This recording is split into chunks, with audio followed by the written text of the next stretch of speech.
नमस्कार। चलो तो आज फिर आ गए हैं ये नया वीडियो लेके अपनी उसी सीरीज़ का जिसमें हम टेक्निकल एनालिसिस स्टार्ट किया था। टेक्निकल एनालिसिस में अपन ने पिछले वीडियो में कैंडल स्टिक कैसे बनती है उसके बारे में चर्चा की थी। आज अपन देखेंगे कि कैंडल कितने प्रकार की है, कैसे बनती है और उन कैंडल्स का चार्ट में किस तरह से यूज किया जाता है। कैंडल्स का यूज या कैंडल्स के टाइप्स देखने से पहले अपन एक चीज़ देखेंगे कि ये कैंडल्स अपन यूज क्यों करते हैं, अपने किस काम में आती है। जब चार्ट अपन रीड करते हैं तो बेसिकली कैंडल्स अपन को चार्ट की डायरेक्शन बताती है, चार्ट का ट्रेंड बताती है। अब चार्ट का ट्रेंड क्या होता है, उसकी डायरेक्शन क्या होती है, इन कैंडल्स की वजह से इन डायरेक्शन को अपन कैसे कैप्चर कर सकते हैं या कैसे अपन पहले से ये देख सकते हैं कि क्या प्रोबेबिलिटी है कि आने वाले टाइम में चार्ट कौन सी डायरेक्शन में जाएगा या प्राइस कौन सी डायरेक्शन में मूव करेगी। तो चलो ठीक है, इसके लिए एक पीपीटी है छोटी सी, उस पीपीटी पे चलते हैं अपन। छोटी मोटी जानकारी है, फिर अपन चार्ट पे इसके बारे में और डिटेल में अध्ययन करेंगे। तो ये वाली पीपीटी है market direction. Basically market direction देखा जाए तो दो तरीके से मार्केट की या किसी भी प्राइस की, किसी भी स्टॉक की प्राइस की दो तरीके से डायरेक्शन होती है। एक तो रहेगी वो ट्रेंडिंग ट्रेंडिंग रहेगी या फिर वो साइडवेज रहेगी। अब ट्रेंड में भी दो तरीके से होता है, ट्रेंडिंग होगी या फिर वो होगी साइडवेज। ट्रेंड में एक हो गया अप ट्रेंड। अब ट्रेंड का मतलब हुआ मार्केट कोई भी प्राइस है, यहाँ है, थोड़ी ऊपर जाएगी, फिर हल्का सा नीचे आएगी, फिर ऊपर जाएगी, हल्का नीचे आएगी, ऊपर जाएगी, नीचे आएगी, हल्का सा ऊपर जाएगी। इस तरीके से अगर किसी प्राइस ऊपर की तरफ जा रहा है तो उसको बोलते हैं अप ट्रेंड। सेम इसके अपोजिट अगर कोई प्राइस नीचे आती है तो नीचे वो एकदम इस तरह से फॉल नहीं होती, कोई भी प्राइस नीचे इस तरह से नहीं होती। हमेशा डाउन ट्रेंड का पैटर्न भी ऐसा ही होता है कि हल्का डाउन, फिर हल्का सा पुल बैक, फिर हल्का डाउन, फिर हल्का सा पुल बैक, फिर हल्का डाउन, फिर पुल बैक, और इस तरीके से ये डाउन ट्रेंड में चलती है। इन दोनों के अलावा एक डायरेक्शन और होती है मार्केट की, मार्केट का एक ट्रेंड और होता है जिसमें मार्केट कहीं भी मूव नहीं करती, एक रेंज बना लेती है। जैसे ये इसका ऊपर की रेंज हो गई, ये इसकी नीचे की रेंज हो गई, और उसकी प्राइस इस तरह से चलती रहती है, ऊपर गई, वापस नीचे आ गई, वापस ऊपर गई, वापस नीचे आ गई, वापस ऊपर गई, वापस नीचे आ गई। इसको बोलते हैं अपन साइडवेज या फिर कंसोलिडेशन फेज।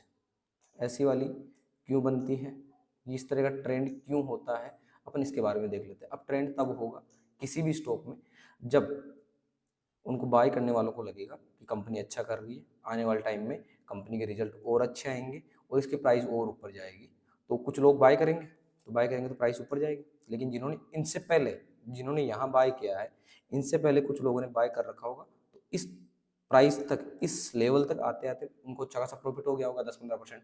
तो वहाँ से कुछ सेल करेंगे तो हल्की सी प्राइस वापस डाउन जाएगी, नए सेलर्स ऐड होंगे, फिर यहाँ जिनका मिस हो गए थे अपॉर्चुनिटी, यहाँ मिस अपॉर्चुनिटी हो गई थी, वो फिर बाय करेंगे और फिर ऊपर जाएगी। सेम ये प्राइस इस तरह से मूव करती रहती है। और डाउन ट्रेंड में भी सेम होती है कि किसी का रिजल्ट अच्छा नहीं आया या किसी कंपनी के कुछ ऐसी न्यूज आ गई जो नेगेटिव है, तो वहाँ से सेल करना स्टार्ट करेंगे। किसी को लगेगा कि इतना 10% गिर गया, 20% गिर गया, तो अब अपन को एंट्री लेनी चाहिए, तो यहाँ बाय करेंगे, तो फिर वो थोड़ी सी ऊपर जाएगी। यहाँ पे जो यहाँ मिस कर दिए थे सेल करना, वो यहाँ वापस सेल करेंगे और वापस प्राइस नीचे आएगी। इस तरीके से इस फेज को डाउन ट्रेंड बोलते हैं। जब ये वाले मोमेंट हो जाते हैं, दोनों फेज निकल जाते हैं, उसके बाद में एक फेज आता है ये साइडवेज वाला।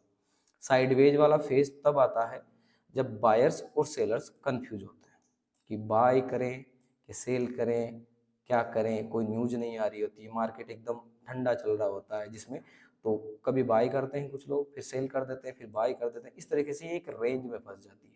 जब इस रेंज को तोड़ती है, अगर अप साइड में तोड़ेगी तो फिर ये अप ट्रेंड चालू हो जाएगा इस तरह से वापस। और इस यहाँ से अगर ये डाउन साइड में तोड़ देती है इस रेंज को, जैसे इसमें देख लेते हैं, अगर इस रेंज को डाउन साइड में तोड़ देती है तो फिर ये डाउन ट्रेंड चालू हो जाता है। इस तरीके से ये मार्केट की डायरेक्शन होती है, जिनमें दो होता है, ट्रेंडिंग मार्केट होता है जो अप ट्रेंड या डाउन ट्रेंड दोनों हो सकता है, और एक साइडवेज मार्केट होता है। पहली चीज ये, तो अपन कैंडल्स का यहाँ पे यूज करते हैं मार्केट का ट्रेंड डिसाइड करने के लिए कि कौन सा ट्रेंड हो सकता है, ये अपन को वो कैंडल्स बताती है। कैंडल्स में कितने तरह की कैंडल होते हैं ये अपन अगली स्लाइड पे चलते हैं।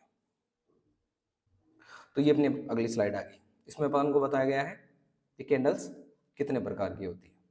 कैंडल्स के प्रकार में अपन को बेसिकली उसको दो टाइप्स में बांटेंगे, सिंगल कैंडल स्टिक पैटर्न्स और multiple candlestick patterns. Single candlestick patterns का मतलब हो गया कि चार्ट में एक ही कैंडल को देख के अपन डिसाइड करेंगे कि इसके डायरेक्शन के बारे में अपन को क्या प्रोबेबिलिटी लगती है कि मार्केट ऊपर जाएगा या मार्केट नीचे आएगा। वहां सिर्फ एक ही सिंगल कैंडल को देखेंगे अपन। मल्टीपल कैंडल पैटर्न में 2 या 3 कैंडल का पैटर्न एक साथ बनता है।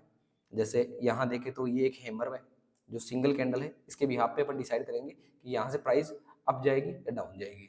ये इन्वर्टेड हैमर है तो सिर्फ एक कैंडल से अपन देख के एक अनुमान लगाएंगे कि यहाँ से प्राइस अप जाएगी या डाउन जाएगी। यहाँ डबल है, देखो यहाँ 2 कैंडल है तो 2 कैंडल का एक पैटर्न बनता है, तो ये इनगल्फिंग है, बुलिश इनगल्फिंग है। तो इन दोनों कैंडल के बनने के बाद अपन डिसाइड करेंगे, इस अकेली कैंडल से अपन डिसाइड नहीं करेंगे कि मार्केट अप जा सकता है या डाउन जा सकता है। लेकिन ये अगले दिन जब ये कैंडल बन जाएगी या 15 मिनट चार्ट में देखेंगे तो नेक्स्ट कैंडल बन जाएगी, तो इन दोनों के एक साथ देखने के बाद अपन अनुमान लगाएंगे कि हाँ मार्केट की अब डायरेक्शन क्या हो सकती है। सेम यहाँ है, हरामी कैंडल है, तो ये इस तरीके से पैटर्न होते हैं। एक और होता है जिसमें 3 कैंडल का यूज किया जाता है, फिर उसके बाद में कैंडल्स के पैटर्न बनेंगे, वो अपन बाद में देखेंगे।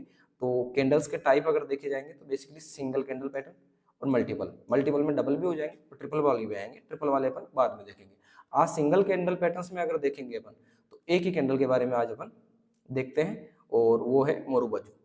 तो सिंगल कैंडल पैटर्न में आज पहली कैंडल देखेंगे अपन जिसका नाम है मोरुबाजू। नाम याद रखो तो ठीक है, नहीं याद रखो तो भी कोई दिक्कत नहीं, क्योंकि बहुत सारे टाइप्स की कैंडल आएगी, नाम याद रहता है तो ठीक है, वरना अदरवाइज आप कैंडल को जब स्टडी करोगे तब आपको आइडिया लग जाएगा कौन सी कैंडल क्या कहना चाह रही है। उस कैंडल को देख के आपको अनुमान लग जाएगा कि हाँ अब डायरेक्शन मार्केट की किस तरफ होने वाली है। जब सारी कैंडल्स पढ़ लेंगे तो फिर इनके नाम याद रखने की जरूरत नहीं है, धीरे धीरे आपको अनुमान लगने लग जाएगा कि हाँ अब इसके डायरेक्शन ये हो सकता है। अब मारूबाजू में भी 2 तरह की कैंडल होगी, या तो ग्रीन कैंडल होगी या रेड कैंडल होगी। तो ग्रीन का मतलब हो गया बुलिश, रेड का मतलब हो गया बेरिश। तो बुलिश कैंडल हमेशा अप ट्रेंड की ओर इशारा करेगी और बेरिश कैंडल हमेशा डाउन ट्रेंड की ओर इशारा करेगी। और ये एक कंटिन्यूएशन पैटर्न है, मतलब ऑलरेडी कोई पैटर्न चल रहा होगा इस तरीके से, या तो अप ट्रेंड चल रहा होगा, अप ट्रेंड चल रहा होगा। तो इसमें जब ट्रेंड स्टार्ट हो चुका है तो या तो यहाँ पे बनेगी ये कैंडल, या हो सकता है बीच में यहाँ पे बने या यहाँ पे बने, इस तरह की एक कैंडल बनेगी। अब इस कैंडल की विशेषता क्या है, इसको अपन कैसे पहचानेंगे। ये कैंडल अगर बुलिश बन रही है तो जिसका ओपनिंग प्राइस होगा तो वही इसका लो होगा, मतलब यहाँ से बिल्कुल भी नीचे जाएगी नहीं, फिर यहाँ से ऊपर जाएगी ऊपर जाएगी ऊपर जाएगी, और जो इसका हाई होगा वही इसका क्लोजिंग प्राइस होगा। मतलब ओपनिंग इजकल टू इसका लो और क्लोजिंग इजकल टू इसका हाई, मतलब विक इसमें होगी ही नहीं। विक जो अपन ने कल कैंडल्स के बारे में पढ़ा था जिसमें यहाँ जो विक होती थी, यहाँ भी विक होती थी, यहाँ भी विक होती थी, तो ये नहीं होगी, ये दोनों होगी नहीं। चाहे बुलिश हो चाहे बेरिश हो, दोनों ही कैंडल्स में विक नहीं बनेगी। जैसे इसमें नहीं दिखा रखा है, यह यहाँ ओपन हुआ है और ये इसका लो है, जो इसका ओपनिंग पॉइंट था वो इसका लो है, ये यहाँ क्लोज हुआ है और यही इसका हाई है। सेम अगर बेरिश मोरुबाजू देखेंगे तो ये यहाँ ओपन हुई है, यही इसका हाई है क्योंकि इसके विक नहीं है, और ये जहाँ जाके पूरे दिन में ये डाउन डाउन डाउन डाउन चलती रही और ये लास्ट में जहाँ पे जाके इसने क्लोज किया है वही इसका लो है। तो ये बहुत ही स्ट्रॉन्ग कैंडल होती है। अगर बुलिश बनी है तो इसका मतलब बायर्स इतने स्ट्रॉन्ग है कि जहाँ पे ओपन हुई वहीं से इसको ऊपर ले जाना स्टार्ट कर दिया और दिन के एंड में टॉप में इसको क्लोज किया है। इसमें सेलर्स बहुत स्ट्रॉन्ग होते हैं, जहाँ से ओपन हुई वहीं से इसको गिराना स्टार्ट किया और डे के एंड में जो इसका लो है वहीं पे इसको क्लोज करवाया। मतलब यहाँ बायर्स बहुत ज़्यादा स्ट्रॉन्ग है और यहाँ सेलर्स बहुत ज़्यादा स्ट्रॉन्ग है। तो ये कंटिन्यूस पैटर्न में काम में आती है, ये भी कंटिन्यूस पैटर्न काम में आती है, ये डाउन ट्रेंड में काम में आएगी।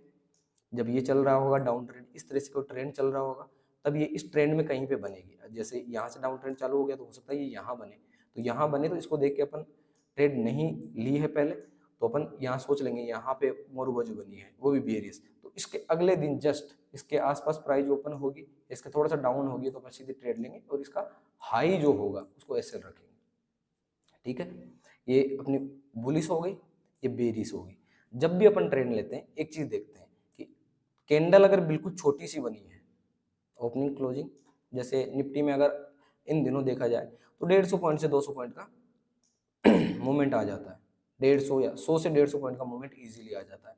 लेकिन किसी दिन ऐसा हो कि मात्र 40 से 50 पॉइंट के मूवमेंट में ही अगर मार्केट क्लोज हो गया हो और वहाँ पे मोरू बनी हो, तो वो इतनी स्ट्रॉन्ग नहीं होती। अगर स्ट्रॉन्ग होते बायर्स तो इसको और ऊपर ले जाते, या सेलर से स्ट्रॉन्ग होते तो उसको और नीचे ले आते, तो थोड़ी बड़ी कैंडल बने। एटलीस्ट निफ्टी में देखा जाए तो 80 से 100 पॉइंट की कैंडल बने, या 100 प्लस की बने, या फिर कभी कभी होता है कि 200 पॉइंट की या 250 पॉइंट की कैंडल बन गई, बहुत बड़ी कैंडल बन गई, तो इतनी बड़ी कैंडल बन गई। अब इसमें दिक्कत क्या आती है, इसमें दिक्कत ये आती है कि अपन यहाँ ट्रेड लेते हैं डाउन ट्रेंड में, अगर मानता हूँ बियरिश की बात कर रहा हूँ यहाँ पे, कि अगर यहाँ ट्रेड लेते हैं तो 200 पॉइंट के ऊपर यहाँ पे अपन एसएल नहीं रख सकते, स्टॉप लॉस होता है वो यहाँ नहीं रख सकते, बहुत बड़ा हो जाता है। इसलिए ठीक ठाक साइज के बने तो ट्रेड लेना ठीक रहता है, और अगर बन जाती है तो फिर अपन को मिडिल में एसएल रखना पड़ेगा, एसएल मिडिल में रखना पड़ेगा।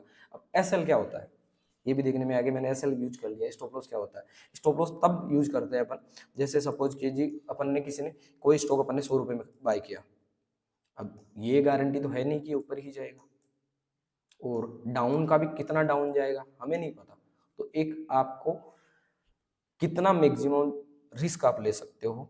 जैसे सपोज करो कि इस पे अपन ने 20 रुपीज का अपन मान ले कि इतने की मैं रिस्क ले सकता हूँ, तो अपन 80 रुपीज पे एसएल लगा देंगे उसका स्टॉप लॉस की, इससे ज़्यादा मैं लॉस बियर नहीं कर सकता किसी भी हालत में। तो अगर अपन ने 100 रुपये में कुछ बाय किया है और उसकी प्राइस 80 आ जाती है, तो अपन को लॉस खा के निकलना है, क्योंकि हमें नहीं पता जो 80 आ गया है वो कल 60 आ जाए, 60 वाला कल 40 आ जाए, उसके अगले दिन 30 आ जाए। बहुत सारे स्टॉक्स ऐसे हैं जो 600 रुपये से जिनकी प्राइस 10 रुपये तक आ गई, तो किसी ने 600 में बाय किया होगा और उसने अगर 500 पे एसएल नहीं रखा या 550 पे एसएल नहीं रखा, उसकी प्राइस अभी 10 रुपये चल रही है, तो क्या हालत हो गई होगी उनकी। तो इसलिए स्टॉप लॉस जरूरी होता है। तो इस तरह से अगर बहुत बड़ी कैंडल बनी है, इतनी बड़ी कैंडल बन जाए, जैसे ये मान लो कि 200 पॉइंट की है, तो अपन स्टॉप लॉस 200 रुपये का तो रख नहीं सकते, 200 बहुत बड़ी बात हो जाएगी, अपना स्टॉप लॉस बहुत बड़ा हो जाएगा परसेंटेज, इसलिए इसको मिडिल में एसएल रख लेंगे।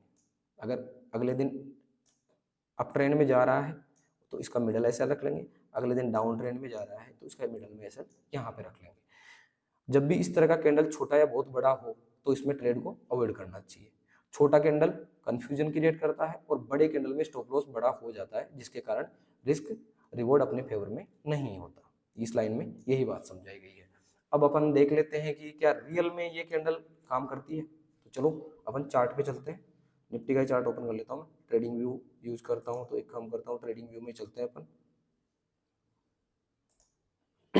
ये ट्रेडिंग व्यू अपन ने अपना ओपन कर लिया। अब देखा जाए तो कल की डेट की ये वाली कैंडल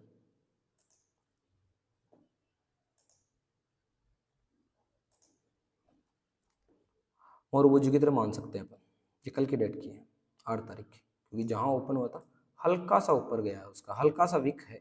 अगर आप इसको हल्के से इग्नोर करना चाहो तो इसको मोरोबोजी में कंसिडर कर सकते हैं।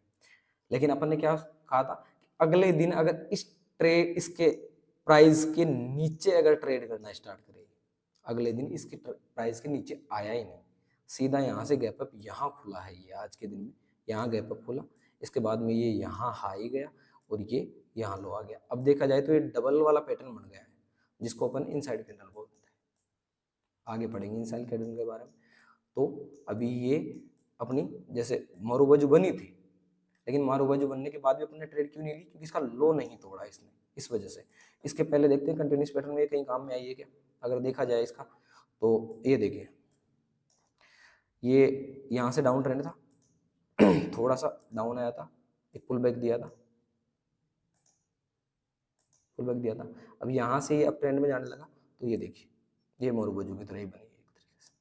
जो लो था वही इसका ओपनिंग प्राइस था, अप गया और वहीं पे जाके इसने क्लोज कर दिया ऑलमोस्ट। उसके बाद में हल्का फुल्का ऊपर गया है, इसके बाद में ये साइडवेज में चल रहा है। जो मार्केट चल रहा है एक रेंज बना रहा है, ये साइडवेज में चल रहा है, तो इसमें बहुत सारी कैंडल्स बनेगी, तो जिनके बारे में अपन एक एक कैंडल के बारे में पढ़ेंगे। और कैंडल अपन देख लेते हैं, सर्च कर लेते हैं क्या कंटिन्यूस पैटर्न में और भी कहीं पे काम में आई है क्या, नहीं आई है ये तो अपन देखते जाते हैं कहाँ कहाँ बनी है, वहाँ पर टिक मार लेंगे। जैसे अगर देखा जाए तो ये वाली कैंडल है, ये वाली है, इसके अलावा कंटिन्यूस पैटर्न में काम में आई है। इसके अलावा ये देखो ये वाली कैंडल है,